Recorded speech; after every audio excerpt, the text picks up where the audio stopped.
Mall entertainment உங்களை அன்புடன் வரவேற்கிறது.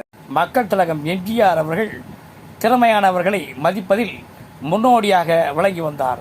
அதேபோல் திரைத்துறையில் மிகவும் திறமையானவர்களை அறிமுகம் செய்து வைப்பதில் கூடுதல் மகிழ்ச்சி அடைவார். முதலில் சாந்தி நிலையம் படத்தில் எஸ்பி பாடியிருந்தாலும் அடிமை பெண் படத்தில் பாடிய பிறகு பட வாய்ப்புகள் குவிந்ததோடு நல்ல முகவரியும் கிடைத்தது.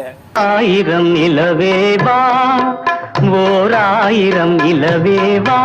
தேனினும் இனிய குரலுக்கு சொந்தக்காரர் அவர். பாடுவதற்கு நாம் சொல்லியா தர வேண்டும்?